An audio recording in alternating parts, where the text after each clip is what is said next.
buenas noches, queridos amigos de Entre Puntos. Señores, ante el aparente paso hacia atrás en el proceso de globalización y de apertura de mercados que había caracterizado el mundo desde los inicios de los años 80, impuesto principalmente por los Estados Unidos e Inglaterra, parece haber nacido un nuevo populismo, podríamos decir, de derechas. Populismo de derechas es como se le ha llamado al tipo de proselitismo político, por ejemplo, con el que Donald Trump ganó las elecciones de los Estados Unidos y otros con discursos con similitudes, como por ejemplo podríamos decir Marine Le Pen en Francia, quien estuvo cerca de ganar en la primera vuelta las elecciones. En Gran Bretaña tuvimos una de las primeras reacciones de antiglobalización por parte de la derecha en Europa con el Brexit, o sea, la salida de la Unión Europea. Podríamos decir que en este avance de la ultraderecha, contradictoriamente a lo que se pensaba, la ultraderecha y la izquierda podrían tener algunas similitudes. En ambos extremos hay un discurso de proselitismo político que se le llama populismo. Bueno, en Francia, como ya dije, el partido encabezado por Marine Le Pen, que aunque viene gestándose desde hace quizás más de 10 años, sí, pero es ahora cuando toma pues más fuerzas, producto quizás de las migraciones provocadas por las guerras, las migraciones económicas y demás. Otros partidos de derechas y emergentes que son autoescépticos, como por ejemplo en Italia pasó que el partido 5 Estrellas, que es un partido anti-establishment, antisistema, obtuvo el 32, casi el 33% de los votos, precisamente con un candidato muy joven que no estaba antes en la política, Luigi Di Maio, y fue el que más obtuvo votos, junto con la Liga Norte de Matteo Salvini. Ya hoy él, de 45 años, ya hoy él es el vicepresidente. Él también tiene un discurso antiinmigrante y se han unido para gobernar Italia. Entonces nos preguntamos, ¿indicaría esto que la socialdemocracia a nivel internacional está en una fuerte crisis?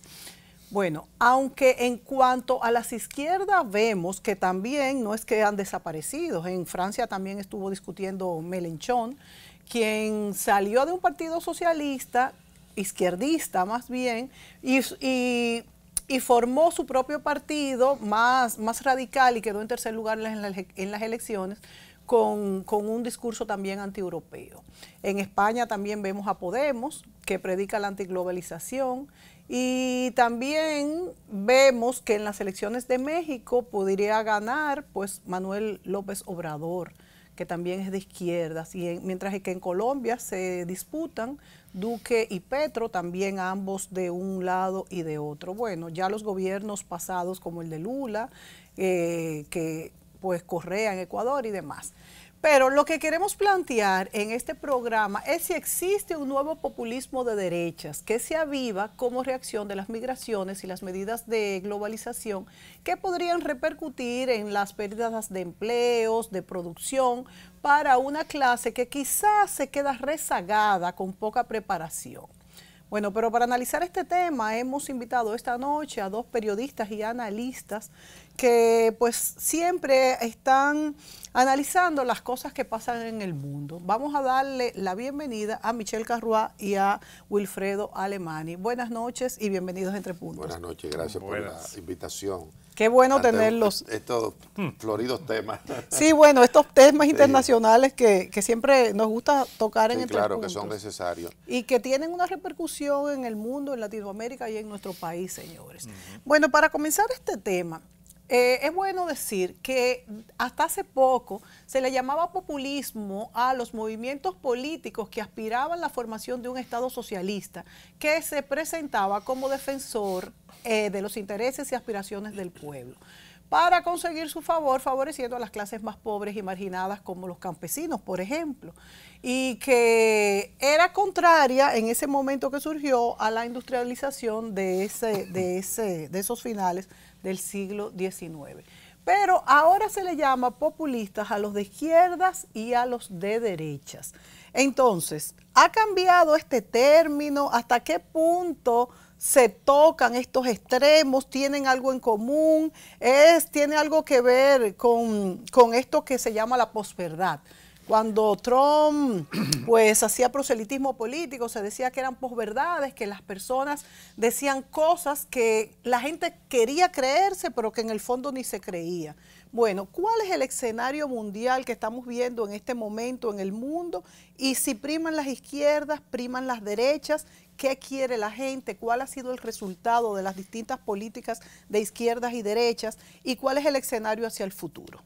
Vamos a ver, ¿con quién comenzamos? No, yo creo que no es tan... Mira, el nacionalsocialismo, que era el nazismo de Hitler, ¿no? O el fascismo italiano de Mussolini, eran también, se podría decir en términos de hoy, populismo, sí, de derecha, ¿no? Sí. O de extrema derecha o de derecha. Yo creo que no es tan nuevo, es un fenómeno que se puede...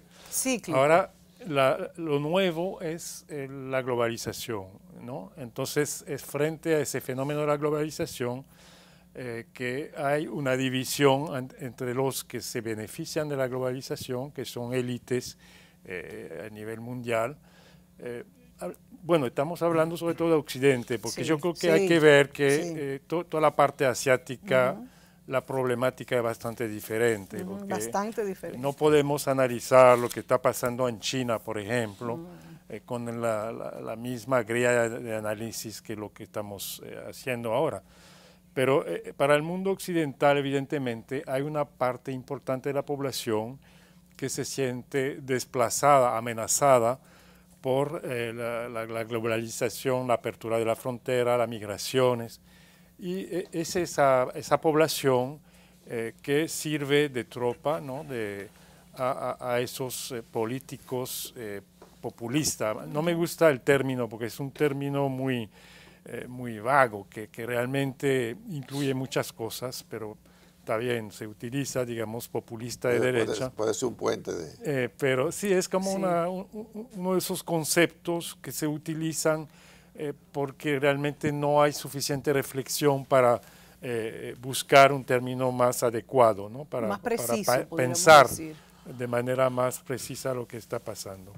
Entonces, es una comodidad, ¿no? Se habla del populismo de derecha y se pone muchas cosas, ¿no? Porque Trump no es Marine Le Pen, ni es, por ejemplo, esa alianza que tú acabas de mencionar entre los cinco estrellas y la Liga Norte. Nadie sabe exactamente lo que es en términos ideológicos ese fenómeno de los cinco estrellas, sino que es una reacción contra Bruselas, contra las directivas, la burocracia europea en Italia, cuando la Liga del Norte, que es el aliado del cinco estrellas, es abiertamente derecha y abiertamente antimigrante. Es decir, hay una mezcla un poco extraña, ¿no?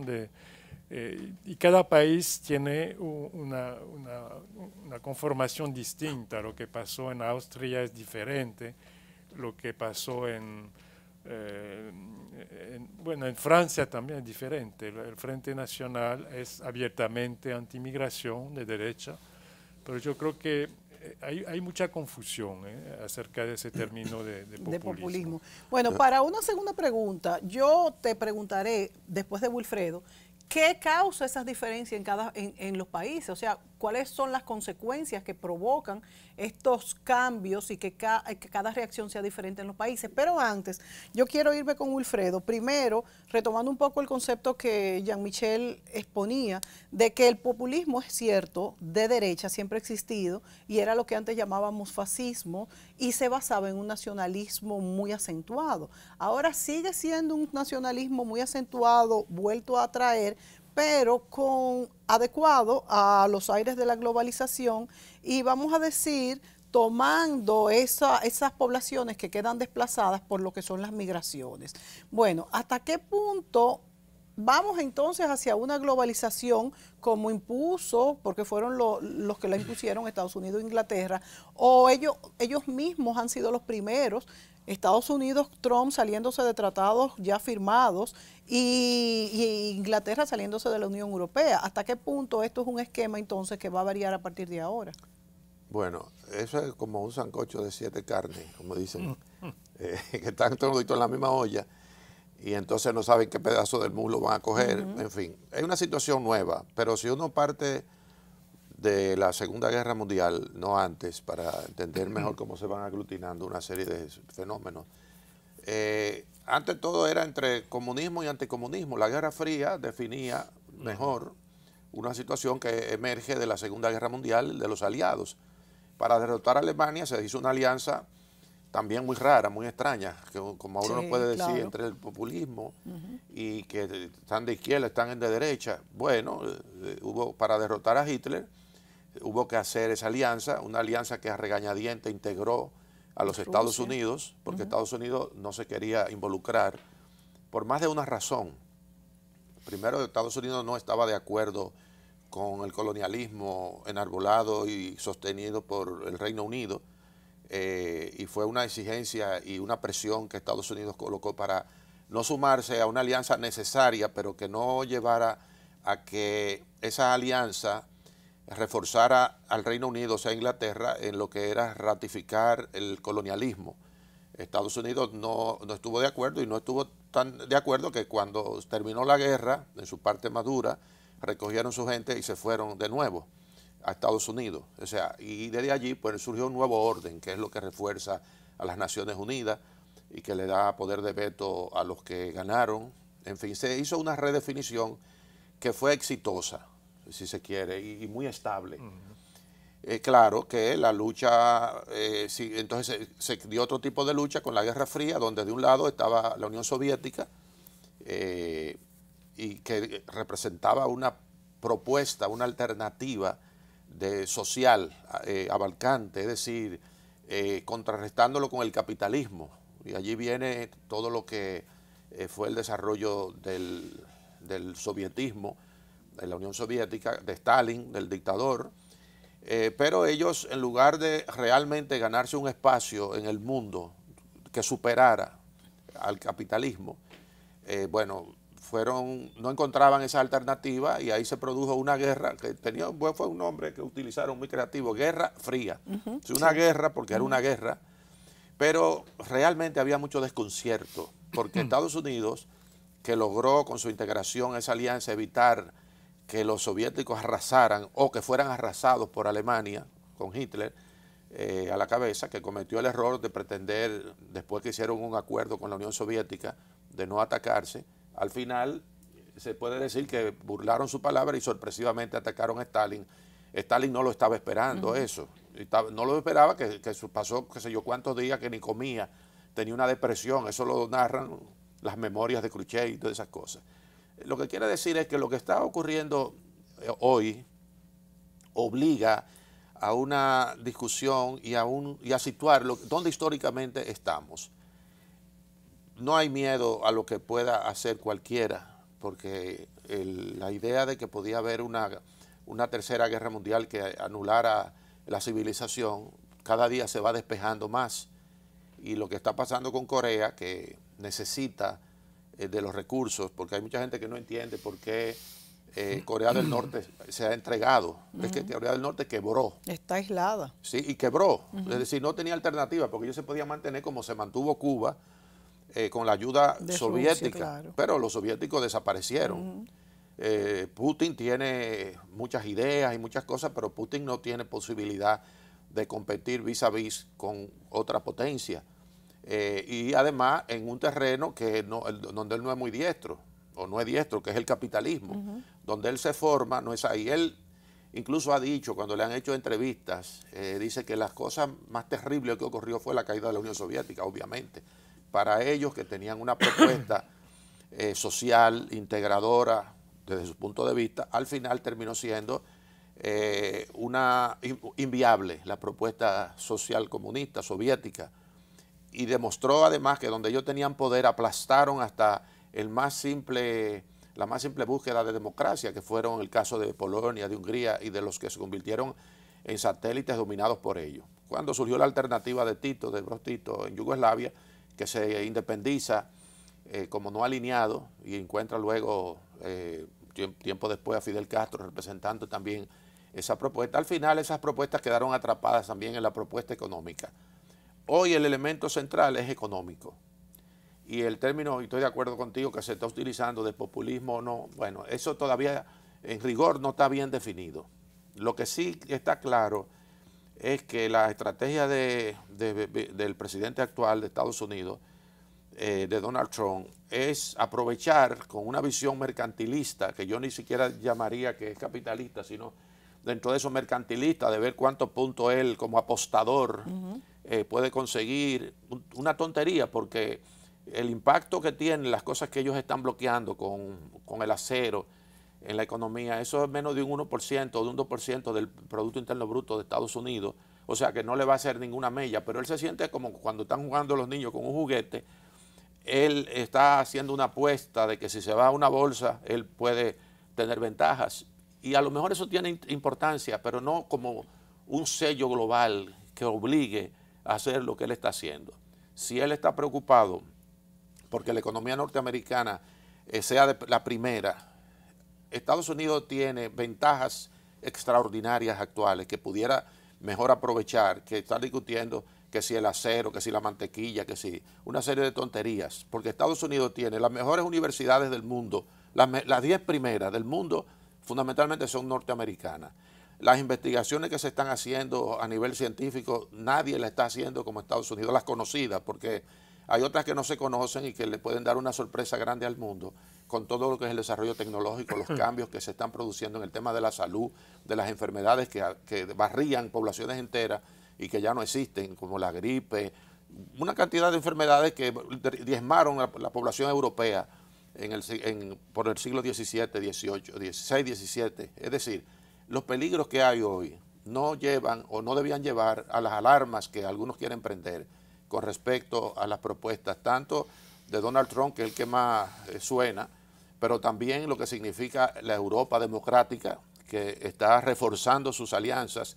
Eso se puso de manifiesto en estos días, cuando todos fueron a decirle al presidente de Estados Unidos que no era necesario romper con Irán, y dieron explicaciones muy válidas de que él estaba exagerando. A lo mejor él lo que quiere hacer es eso, como parte del show que él hace. Definitivamente, aparentemente, esa es la estrategia de Donald Trump, forzar hasta llegar a casi romper ese elástico para entonces negociar en mejor lead, y realmente hasta ahora le ha dado resultados. Nos vamos a ir a la pausa, pero cuando vengamos yo quiero hablar un poco, Jean-Michel, de esto que plantea Wilfredo sobre lo económico. Ha tomado una preponderancia que, aunque podríamos decir que siempre se ha tenido, ahora más que nunca. Y de hecho, por eso Donald Trump apuesta a romper estos tratados de libre comercio, no solamente por poner a Estados Unidos primero, sino por cumplir esta promesa de campaña. Es algo más político que económico aquí, porque también esto podría desatar una guerra comercial que no le convendría a los Estados Unidos, por toda la estructura que se tiene. Entonces, ¿hasta qué punto lo económico prima meramente, incluso en China, donde hay una ideología socialista y una estructura socialista del Estado, donde el Estado es todo, no que es muy grande, es todo? ¿Hasta qué punto?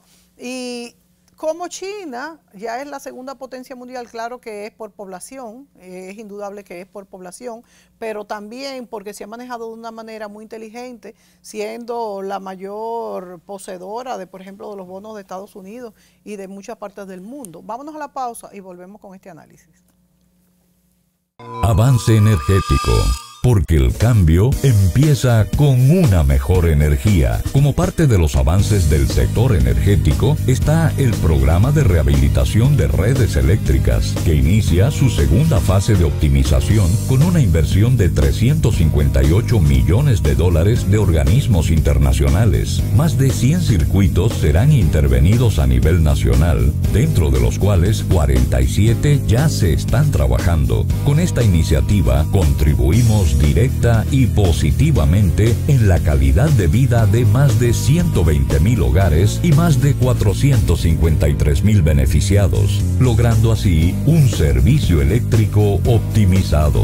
CDEE, iluminando en el presente para el futuro del país. Para los que quieren seguir creciendo, tenemos la cuenta de ahorro Banreservas. Abre ya tu cuenta y acércate más a todas aquellas metas por las cuales ahorras. Aquí estamos para ti. Planifícate, ahorra, crece. Banreservas, el banco de los dominicanos.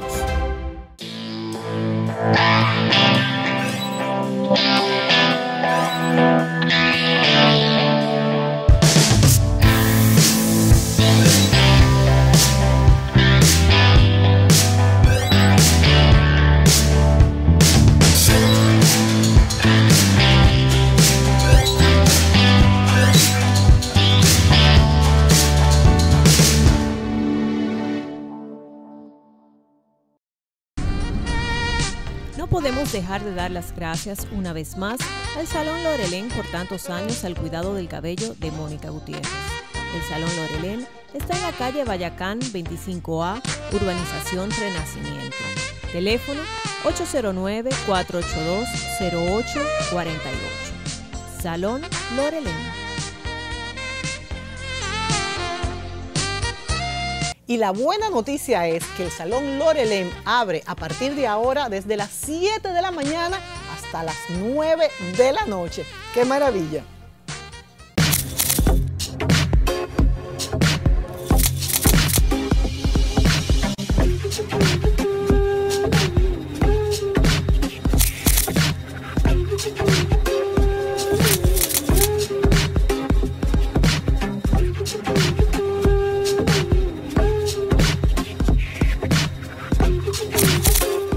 Bueno, continuamos conversando sobre este escenario mundial donde se le llama populistas a los derechas y a los de izquierda, quizás un poco más a los extremos, se tocan, tienen algo en común.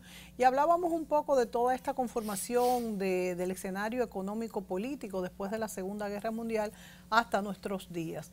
Hablábamos de Donald Trump, una figura que no puede dejarse de tocar porque odiados y amados por muchos, despierta mucha controversia. Jean-Michel, entonces, hablábamos justamente de los Estados Unidos y cómo Trump pues le ha dado resultado esta manera de negociar, porque a estas alturas hemos visto que Estados Unidos tiene el desempleo menor desde de mucho tiempo. Jean-Michel me pone la cara dudosa, pero él nos lo va a expliar ahora. No, pero lo voy a explicar. Exacto. Y definitivamente sus negociaciones, mira cómo ya se supone que se va a reunir con el presidente Kim Jong-un de Corea, y después que pues dice cosas terribles de algunos presidentes, después los vemos que se abrazan y se besan. Como el tigre del barrio de que él se muere. Mira, yo creo que para entender, hay que volver a temas geopolíticos un poco a más largo plazo, ¿no? Y yo creo, y voy a explicar por qué, que Trump está debilitando el imperio norteamericano, que ha dominado el mundo desde la Segunda Guerra Mundial. ¿Y por qué lo ha debilitado? Y lo está debilitando. Voy a tomar algunos ejemplos. Uno de los acuerdos fundamentales más importantes, y bueno, no hablamos de Punta Catalina, es el tema del clima, del calentamiento global. Sí. Ese tema del calentamiento global, después de una negociación mundial, permitió firmar un acuerdo muy importante, acuerdos en París, que Trump al llegar desbarató. Es decir, y eso ahí estamos hablando del futuro de la humanidad, es decir, que lo vemos aquí porque estamos en una de las zonas más expuesta, ¿no? A los huracanes. Bueno, vimos lo que ha pasado en Puerto Rico, señores, el año pasado. Si pasa algo parecido aquí, bueno, mejor no hablar. ¿Y qué ha hecho Trump? Para ganar algunos votos de mineros, del carbón, entonces desbarata esos acuerdos. Por suerte, Estados Unidos es un país complejo, donde estados, municipalidades siguen promoviendo energía renovable, y han dicho incluso que ellos no tienen que ver la matriz energética, pero es un ejemplo donde realmente Trump le ha dado la primicia a China. China hoy en día es el principal productor de equipo para energía renovable del mundo, y Estados Unidos ha perdido ese liderazgo que tenía, ¿no? Ese tema. Otro tema que yo puedo mencionar es la crisis de Medio y Próximo Oriente. ¿Qué está haciendo Trump? Se alinea totalmente en la posición de la extrema derecha israelí de Netanyahu, Benjamin Netanyahu, de enfrentamiento, otro acuerdo que había tomado mucho tiempo negociar y firmar, que era el acuerdo sobre el nuclear iraní.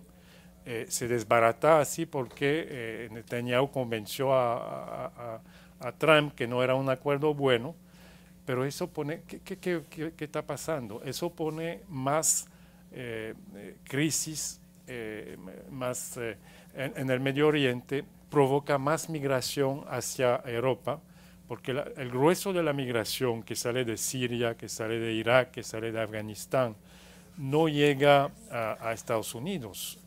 Los grandes batallones de migrantes, ¿dónde van? Cruzan Turquía o el Mediterráneo para llegar a Europa. Entonces, ¿qué está haciendo esa política de Trump en el Medio Oriente? Debilita al aliado más importante de Trump, de Estados Unidos, que es Europa. Porque favorece los partidos populistas de derecha, y por eso ellos se niegan. Entonces, por esa razón, sin hablar de lo que está pasando, el conflicto con China sobre comercio y otros temas asiáticos, el resultado de la política de Trump es crear mucha inestabilidad en el mundo, imprevisibilidad. Trump es un presidente que un día dice que va a firmar con, lo hace con el pequeño... porque es un método de él, o lo hace por ignorancia, por improvisación. Las dos penas a la vez. Yo creo que es un tipo que eso le ha dado resultado en su business, en su negocio en Estados Unidos. En bienes raíces ha quebrado, se ha recuperado, ha comprado Atlantic City. Es decir, él ha vivido de esa forma, pero esa política de empresario de casino, porque lo que es básicamente, funciona en Atlantic City, pero no funciona en la escena geopolítica mundial. Es muy peligroso. Es otra cosa. Si ya no hay servicio diplomático de Estados Unidos, ha desbaratado totalmente ese aparato que es el State Department, ¿no? Una cantidad de... Y así hemos visto cómo quitan los funcionarios y los Mira, yo no sé si han visto hace unos días el embajador de Estados Unidos en Alemania que llama a votar en favor de la extrema derecha alemana. Es decir, los neonazis, el embajador de Estados Unidos. Es que no puede ser que un embajador es un hombre de de Estados Trump. Unidos. Es un hombre de Trump. El asunto es la inestabilidad en las políticas, porque uno lo ve en un momento dado y dice, oye, mira, puso a Corea del Norte, lo obligó con su discurso y todas sus cosas que estuvieran allí. Bueno, lo que pasa es, primero, los norcoreanos no tienen alternativa, porque la presión que le hace China, que en un momento dado era un aliado para ellos, pero luego China se ha manejado también con mucha flexibilidad para irse colocando donde se está colocando en el mundo. Ellos van a ocupar el primer lugar en términos de manufactura a nivel global, por solo el consumo interno. Es que eso le garantiza cualquier empresa. Ahora, él se está centrando en cosas que yo entiendo que van a salir del mercado, por lo menos no van a tener la prioridad que tiene. Me refiero al tema del transporte. El transporte tanto con la fabricación individual de vehículos, de una persona para un vehículo costosísimo, eso va cambiando con los transportes colectivos. Así como en un momento dado la carreta fue desplazada por el carro, por el vehículo individual, bueno, eso está siendo desplazado por razones económicas y por razones tecnológicas y prácticas y de costos, en el cual el tren rápido, ya en Estados Unidos incluso hay un diseño que estaba hecho para que se desarrollara en los próximos 15 años. El transporte con tren rápido, que está en Europa, en el caso de España y en el caso también de Francia y de otros lugares donde ya eso son cosas aprobadas. Y él le ha dado la espalda a todo ese tipo de situaciones que están ya documentadas, que están reservadas como marca para los demás. O sea, ponerse a pelear, como lo ha hecho con México y Canadá, que Estados Unidos, entre los tres, han estado fabricando marcas de vehículos de manera competitiva, para salvar a Detroit, que sí, sin duda, que era una de las cunas de producción de vehículos norteamericanos para uso interno y para exportación. Bueno, eso quebró, pero quebró porque el acuerdo de libre comercio en la fabricación de vehículos y de piezas que tiene Canadá y Estados Unidos y también México le da beneficio a los tres. Ahora, para colocar a Estados Unidos como lo que era, como el gran líder mundial en la producción y todo, no puede ser con Donald Trump, a menos que él no cambie radicalmente lo que son esas políticas. Y sobre todo porque, mira, hoy lo que ha reemplazado el petróleo y la industria son lo que llamamos Apple, Google, y esos son norteamericanos, claro. son estadounidenses. O sea, ellos eligieron esa compañía que más capitalización bursátil tiene, en términos de valor, que tiene Amazon, son Google, son Twitter, son, todas esas tecnologías, Facebook, pero también son compañías norteamericanas. Sí, porque ellos escogieron justamente la ¿no? inteligencia. Claro, que ellos son los que tienen la capacidad de hacerlo. Incluso, por ejemplo, el caso de Silicon Valley, donde está concentrada la inteligencia del universo, porque ellos, por ejemplo, a los indios, que tienen mucha gente que produce, que han desarrollado software y todo, se lo llevan para Estados Unidos o se van. Sí, ellos son cazadores de talentos. Claro, entonces todo eso está definido. Cuando tuvo Obama, que reforzó mucho esas políticas, tú te das cuenta cómo va cambiando el mundo y cómo, a pesar de Donald Trump ahora, esas empresas han tenido que transparentarse aún más y tendrán que hacerlo más, porque ya eso se convierte en un beneficio público, no simplemente algo mercantil, sino algo público que lo necesita el desarrollo y la estructura de la sociedad norteamericana y la redefinición del papel del Estado. Pero también Trump está defendiendo mucho las cuestiones de las patentes, que tienen que ver un poco con todo ese software. Claro. Eso es una importante. pelea legítima, ¿no? Exacto, es una pelea legítima, pero también difícil de pelear, porque no sé hasta qué punto esto pudiera ser castigable, porque es que tiene muchas aristas. Pero nos vamos a ir a la pausa, pero pudiéramos decir entonces que Estados Unidos está cambiando el rumbo de elegir su desarrollo hacia una inteligencia más fina, más especializada, de volver a tener otra vez cabida la mano de obra barata, estilo fábricas de personal no calificado. Vámonos a la pausa, después de la pausa volvemos. ¿En qué gastamos los dominicanos? La quinta encuesta nacional de gastos e ingresos de los hogares, que elabora el Banco Central de la República Dominicana, nos revela qué productos compramos, dónde y cuánto gastamos dependiendo del lugar en que vivimos, de los ingresos y nuestra edad. Esta encuesta es muy importante, ya que con esta información podemos actualizar el costo de la canasta familiar dominicana, que permite establecer nuestras condiciones reales de vida. Durante el 2018, los encuestadores del Banco Central, debidamente identificados, estarán visitando distintos hogares a lo largo de todo el país. Si tu casa resulta seleccionada para esta encuesta, nuestro personal estará recolectando la información necesaria. Es fundamental que participes respondiendo de la forma más completa y honesta posible para mejorar tu calidad de vida y alcanzar un mejor futuro. Contamos con tu apoyo. Banco Central de la República Dominicana. Por la estabilidad y el crecimiento. Para los que quieren seguir creciendo, tenemos la cuenta de ahorro Banreservas. Abre ya tu cuenta y acércate más a todas aquellas metas por las cuales ahorras. Aquí estamos para ti. Planifícate, ahorra, crece. Banreservas, el banco de los dominicanos. Si has pensado en comprar una vivienda, solicita tu préstamo hipotecario con una tasa fija de un 12.5% a 15 años y un plazo de hasta 30 años para pagar. Popular, a tu lado siempre.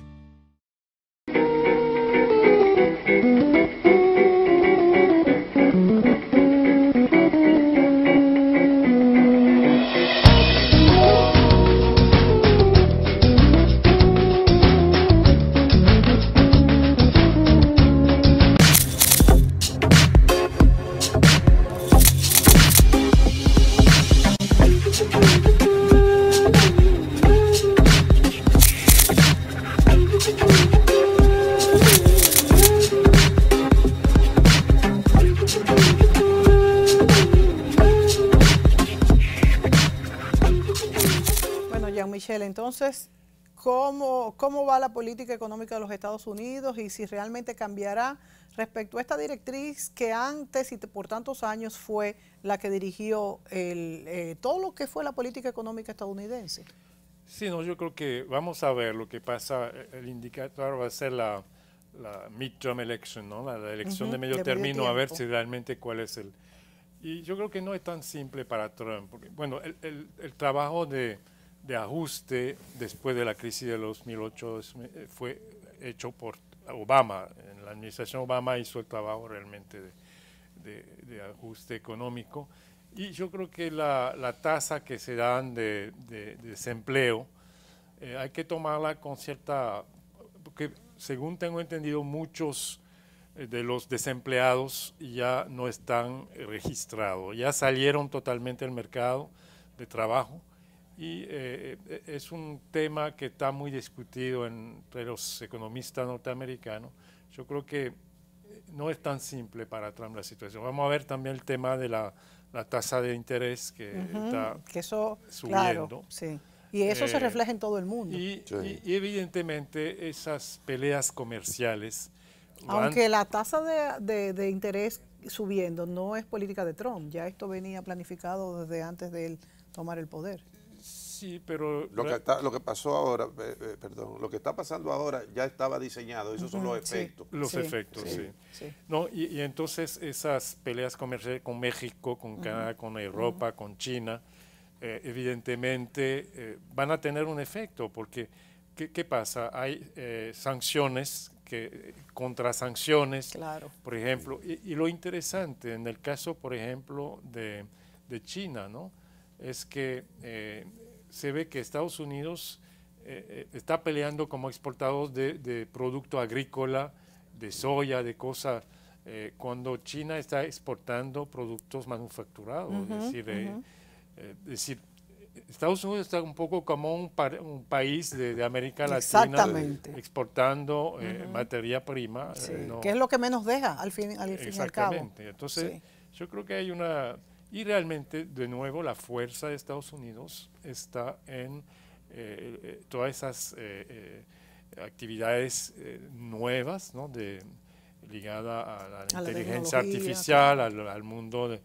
Y eso, ese sector de actividad no está en favor de Trump, porque sabe que la política de Trump no favorece a Estados Unidos a más largo plazo, y que otra vez yo creo que la política de Trump básicamente debilita las posiciones de Estados Unidos en el mundo. En pocas palabras, estos detractores de Obama, que fueron tantos, que dicen que acabó con la economía norteamericana, bueno, ¿qué hizo mal respecto a lo que está haciendo ahora mismo Donald Trump? Bueno, justamente las políticas que se están aplicando ahora, que han sido exitosas en términos del crecimiento de la economía, fueron diseñadas en el periodo de Obama. Y lo que está haciendo Donald Trump, inclusive hasta como cosas infantiles, de quitarle nombre a instituciones, de cambiar programas que se estaban desarrollando, que al final no iban a afectar a Estados Unidos, sino todo lo contrario. Y eso, por ejemplo, de ponerse tan agresivo contra Irán, diciendo que Irán tiene armas, podía fabricar armas nucleares, cuando todo eso fue supervisado por organismos de Naciones Unidas de manera puntual y reiterada, y simplemente él asumió el programa de Israel, de los más radicales de Israel, porque ya con los palestinos se había llegado a firmar acuerdos que tienen más de 30 años discutiéndose con diferentes presidentes, y al final, cuando se llega a una situación óptima, los revierte. En una zona tan peligrosa. Claro. Yo vuelvo al tema climático. Yo creo que Trump está desbaratando cosas importantes que ha hecho Obama. Eso fue un accidente. Que el acuerdo con realmente Irán. La victoria de él fue un accidente. Todavía no está, eso falta terminar ese ciclo de investigación sobre si ciertamente los rusos intervinieron. Y él se siente cada vez más agresivo con ese tema, que uno hasta sospecha que él sabe que hizo algo mal, como esos niños cuando hacen algo y tú lo ves, que los padres lo están buscando y ellos se recogen. Él le tiene pánico a que termine eso. Y está así que se ha planteado incluso si él tiene poder para autoperdonarse como presidente. Lo dijo en un tuit. Sí, lo dijo. ¿Cómo dijo? Él dijo que en caso de que se iba a autoperdonar. Que usar el perdón que se usa en Estados Unidos, que lo usa el presidente para cualquier cosa, que él pudiese, que si él pudiera asumir el autoperdonarse para eso. de esa discusión, que eso no tiene de importancia. Mueller, ¿no? Del fiscal. Exacto, del fiscal. Ya se lo han dicho, la gente de su mismo partido, que son políticos, porque él no es político, le han dicho, no haga eso. Él pudiera hacerlo, quitar al fiscal, pero ese es su final, claro, si él hace eso. Y parece ser que hay algo feo, que no ha salido completo para hacerle una acusación y obligarlo o a renunciar, como le dijeron a Nixon. Usted va preso o renuncia. O sea, o va a juicio o renuncia. Bueno, hay una mentira que ya está establecida con el tema de la reunión que participó su hijo, exacto, y una Don mujer Junior, con una abogada rusa, miembro de los servicios de inteligencia ruso.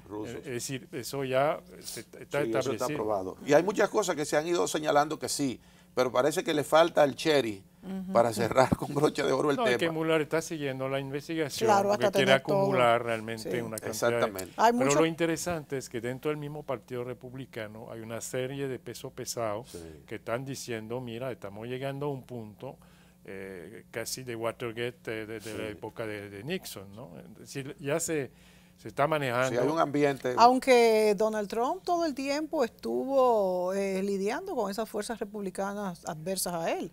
Desde las elecciones. Él ganó. Él es el presidente y ellos lo siguen. Pero lo que tú señalas que es muy válido. Tiene sus fuerzas adversas. Bueno, hay que ver a McCain, por ejemplo, que es un ídolo, un ícono del Partido Republicano, un héroe, que él lo quiso también desnotar y verlo como cualquiera. Le echa la culpa de que lo hirieran, porque él dice que no es un mérito dejarse herir. O sea, es cosa terrible. Preso. Sí. Y lo otro es que vale. Oye, él no es un hombre culto ni siquiera con los muñequitos. Y esa situación es necesaria para un presidente de los Estados Unidos. Es decir, no es que él sea un científico, sino que tenga un sentido del momento y de las circunstancias y de qué país él está dirigiendo para justamente tomar lo que son problemas que son globales. Que no es un simple negociador privado. Correcto. Y que no es el programa El Aprendiz. Todo eso se lo vive, que él dirigía y que creó. Todo eso se le viene diciendo de instituciones como el New York Times. El New York Times se representa una condensación de lo que es la inteligencia del siglo en los Estados Unidos. Sí, y eso no se puede despachar así como él pretende. No, y lo que llaman el Deep State. El Deep State es básicamente los organismos de seguridad, el poder. La diplomacia. Y él se enfrentó con, es decir, la comunidad de inteligencia de Estados Unidos está en contra. Si uno ve CNN va a ver el exdirector de la CIA, el exdirector de la NSA. Son muchos los que han salido. Toda esa gente está criticando a Trump mucho más que han dimitido, o sea, se han ido o que los han ido. Y están criticando inclusive más que los demócratas, que Bernie Sanders.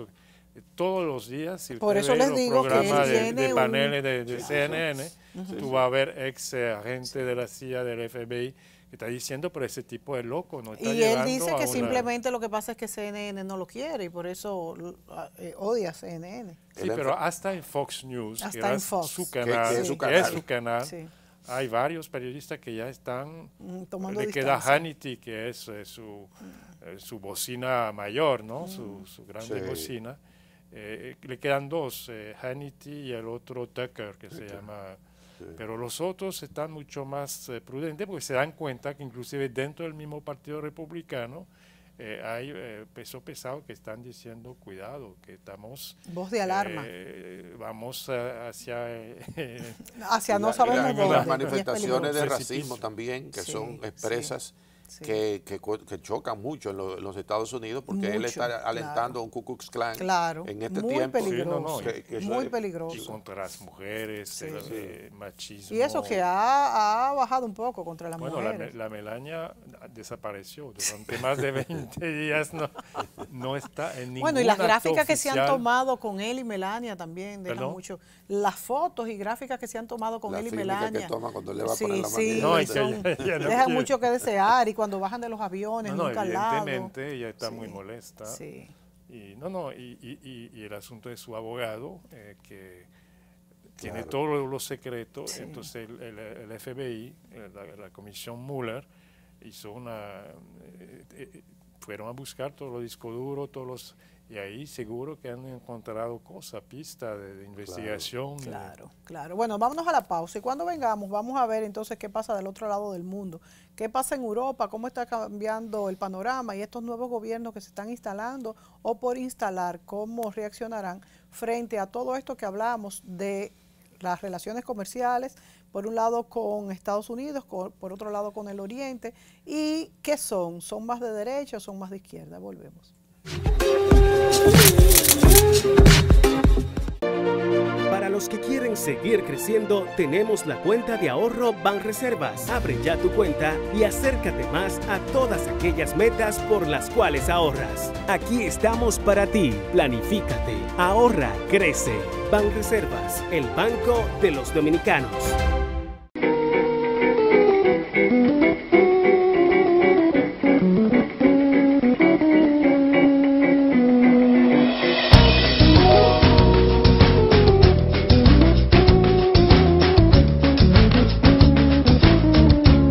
La CDEE impulsa energía positiva para la vida. Para responder al aumento que demanda el sector eléctrico nacional, la central termoeléctrica Punta Catalina y sus 752 megavatios brutos de generación ya entran en su etapa final de construcción. Para el 2017 se sumaron más de 8 proyectos de fuentes de energía renovable que en conjunto con las 27 microcentrales hidroeléctricas aportarán al sistema 1.430 megavatios en nuestra matriz energética. El programa de rehabilitación de redes inicia con una inversión de 358 millones de organismos internacionales. Más de 100 circuitos serán intervenidos a nivel nacional, logrando así un servicio eléctrico optimizado.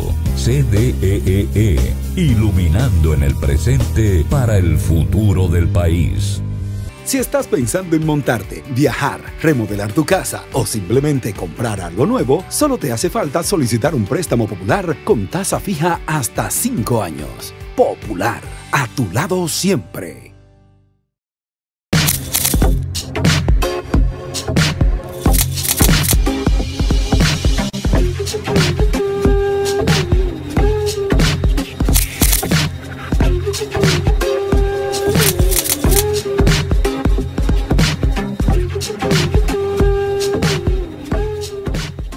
Bueno, ¿es Europa un contrapeso a Trump ahora mismo? Porque también debemos hablar un poco de América Latina en los pocos minutos que nos quedan. Pero ¿es Europa, Jean-Michel, un contrapeso a Trump? No, Europa está debilitada por la crisis que vemos en Italia, en el sur, en España también. Macron está muy, ha adoptado una política bastante derecha, está muy criticado internamente. Yo creo que está el Brexit, que todavía no está bien definido. Europa está muy debilitada y no es lamentablemente un contrapeso a nivel de la escena global. Y los gobiernos muy divididos, de todas maneras yo pienso que no hay una amenaza para Europa. Puede tener traspié incluso cosas como esta de considerar que tienen una política conservadora, pero no como para crearle una situación de crisis.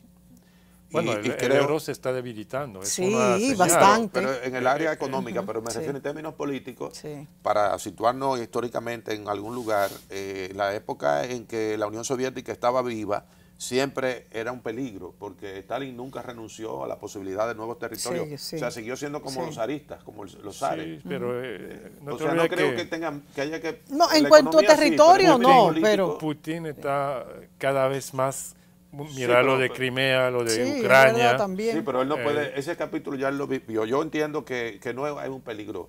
Creo que hay que tener cuidado con las políticas económicas y el tema de la migración que lo presiona. El tema de la migración, pero no a nivel político como para crearle una crisis a Europa. No creo que... Sí, pero el tema migratorio el tema migratorio y económico es muy delicado. Social. Sí, social. Pero ¿quién puede aprovechar eso? No va a ser una Unión Soviética que no existe. No puede existir eso. Y tampoco Estados Unidos puede llegar las cosas a tal extremo. Eso lo veríamos si Donald Trump al final puede asumir un segundo mandato, que ya eso crea una situación nueva. Pero ahora mismo no creo... pero en el sentido de que el reto era adecuar el poder económico de Europa, obviamente, un poder geopolítico más importante, que era un poco el propósito que de la había Unión Europea, presentado Macron, claro, reforzar a nivel diplomático, a nivel militar. Los obligaría a hacer y eso no se y demasiados vislumbra. partidos políticos euroescépticos. Claro, Eso. claro. Bueno, vamos a dejar Europa un poco para un próximo programa y vámonos a ver cómo nos influye situaciones, por ejemplo, como Venezuela, el país, cuál es la situación, cuál es la posición que ha tomado respecto a las elecciones que ha ganado Maduro, qué está pasando en Nicaragua, donde hemos visto pues unos desórdenes terribles, México con la posible ascensión de López Obrador, Colombia que se debate entre Petro y Duque, Argentina con un Macri debilitado, donde las políticas económicas de Macri un poco hacia la derecha no han dado los frutos que se esperaban. ¿Qué está pasando en América Latina? Brasil, wow. Bueno, yo diría, aprovechando el tiempo que tenemos, es rápido el recorrido, y le voy a dejar Nicaragua al corresponsal que es de la zona. Pero en el caso, por ejemplo, de Macri, Macri estaba viviendo el mismo ciclo que se vive en Argentina. O sea, ahora mismo se necesita organizar la economía con el despilfarro que ha habido ahí y la desfachatez con la que se manejó la administración populista. Ahí sí cabe bien el tema del populismo de los Kirchner y de lo que significó ese periodo para ellos, pero una situación en la cual los argentinos necesitan protegerse con el dólar y se está negociando ya un tratado que ya está hablado con el Fondo Monetario Internacional. Eso está en el filo de la navaja. No se puede hacer una apuesta a que al final Macri pueda hacer todo lo que quiere, aunque él está haciendo lo que tiene que hacer porque no tiene muchas alternativas. Eso en el caso de Argentina. En el caso de Venezuela, este programa es grabado y quizás cuando lo vea la gente han pasado cosas como que se asumió en la Asamblea General de la OEA que sea expulsado, y ellos dicen, los venezolanos, ¿y qué nos van a expulsar si nosotros ya habíamos renunciado? Sí. O sea, lo que pasa en Venezuela es terrible en términos de cómo ese señor Maduro dirige ese país, y ya Estados Unidos se puso a la cabeza. Y dijo claramente. Claro, o sea, Estados Unidos tiene la idea de que no puede seguir ese señor ahí. Le están haciendo su expediente a través de la OEA de lo que significan los crímenes, las confirmaciones de que se ha fusilado gente por razones políticas. Lo están forzando, incluso puso en libertad condicionada a los presos políticos. Y la alternativa de que se hagan nuevas elecciones, bueno, esas son de las cosas que en las últimas horas comenzaron a surgir y que ojalá pueda imponerse. Lo ideal sería que este señor fuera realista y se dé cuenta que a lo mejor si se retira a tiempo tenga un chance en el futuro, pero ahora mismo es muy difícil la situación. Yo lo veo muy difícil, de Venezuela, muy difícil. Esa situación. No, y lo de Nicaragua igual, es decir, que estamos en una crisis muy seria, que en un mes ya mataron a más de 100 manifestantes y no sé, la única salida que se ve ahora es la renuncia de Daniel Ortega y de su esposa. ¿Cuál es la demanda? Él que dice. No, Daniel Ortega por el momento no ha dado señal de renuncia. Por el contrario, la represión, por ejemplo, el Día de las Madres, que hace unos días en Nicaragua, hubo una manifestación pacífica muy importante con muchas mujeres y niños y empezaron a disparar, mataron a 14 ese día, a pesar de la iglesia está tratando de mediar, pero no ha podido. Qué barbaridad. No, es una situación donde realmente no se ve salida por el momento, sino más enfrentamiento, más sangre. Hay que recordarse también que estamos hablando de Venezuela, pero en Honduras hubo unas elecciones muy controversiales a finales de diciembre, con también un ciclo de manifestaciones, de muertos, y que eso no ha concluido tampoco, ¿no? Es decir, América Central está en una situación, Guatemala no está mucho mejor después de estas manifestación contra la corrupción y un payaso de presidente que es tan corrupto como el que está en la cárcel. Y no hemos hablado de todos los presidentes que han tenido que renunciar por corrupción. La cosa de Odebrecht, o sea, que es el único Perú, país donde Brasil, no ha pasado nada. donde el que está más implicado que el que se fue. También en Europa hemos visto ahora lo de Rajoy con España. No, y que el es terremoto que ha representado la crisis Odebrecht, salvo aquí en la República Dominicana. Exacto, salvo aquí en la República Dominicana. Ese es un tema. Ese es otro tema, señores. Hemos dado así un repaso sobre todo este escenario mundial y hemos visto que vivimos un momento bastante álgido donde presidentes renuncian por corrupción, donde otros se apropian de un populismo político, un proselitismo para pues favorecer clases, grupos, simplemente para mantenerse en el poder y no por un análisis claro de que esto convenga a las economías, donde China sigue muy bien posesionada, bueno, pero queremos pues ofrecerles a ustedes toda esta plataforma para entender un poco mejor este mundo tan rápido en que vivimos y lo que va a pasar a partir de ahora. Gracias a Jean-Michel Carruay, gracias a Wilfredo Alemani por acompañarnos y a ustedes amigos, gracias y hasta la próxima semana.